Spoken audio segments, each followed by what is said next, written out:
மிதுன ராசிக்கு இப்போ வந்து குரு பகவான் ஜென்ம குருன்னு சொல்லுவாங்க. இந்த 2026ஆம் ஆண்டு 5ஆவது மாதத்துக்கு மேலே கடகத்துக்கு போவார். அப்போ நம்ம குடும்பஸ்தானத்துக்கு போகும்போது, பணம் வர ஸ்தானத்துக்கு போகும்போது, பணம், தொழில் எல்லாம் வரும். கடகத்துக்கு போகும்போது அவர் என்ன பண்ணுவார், கரெக்டாக அவர் வந்து 10ஆம் இடத்த பார்ப்பார். பார்க்கும்போது மிதுனத்துக்கு 10ஆம் இடத்துல மீனத்தை பார்க்கும்போது சனி பகவான் இருக்காரு. அவர் தொழில் சிறப்பாகவே இருக்கும்.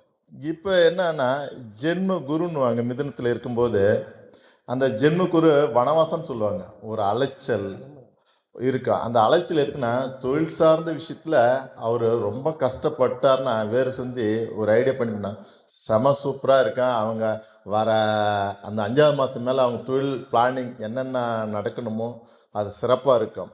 அதேமாரி 5ஆம் இடத்துல பாரு, அவங்க குழந்தைகளுக்கு படிப்புலேருந்து ஒரு உயர்கல்வி படிக்கணும், அவங்க வெளிநாடு போய் படிக்கிறதுலாம் அருமையான ஆண்டு காலம் இருக்குது. அந்த வெளிநாடு போகிறதுக்கெலாம் இவங்களுக்கு சிறப்பாக இருக்கும்.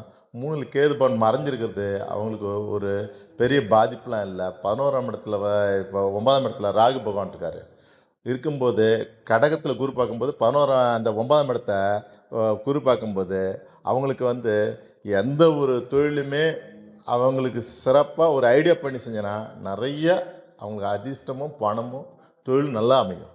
மேம் நீங்க சொல்லுங்க, இவங்களுக்கான பரிகாரம் என்ன, எவ்வளவு மார்க் கொடுக்கலாம்?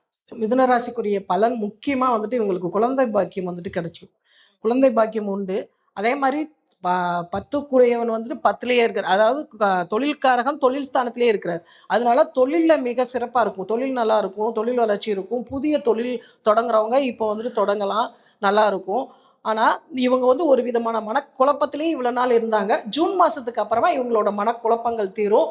இவங்க அதாவது விரயம் வந்துட்டு சுப விரயமாக இருக்கும். அது வந்து இடம் வாங்குறதா இருந்தாலும், நிலம் வாங்குறதா இருந்தாலும், நகை வாங்குறதா இருந்தாலும் இவங்களுக்கு அமையும், சிறப்பாக அமையும். இந்த ராசிக்கு வந்துட்டு பெர்சன்டேஜ் அப்படின்னு சொல்லி பார்த்தோம்னா ஒரு 55% கொடுக்கலாம்.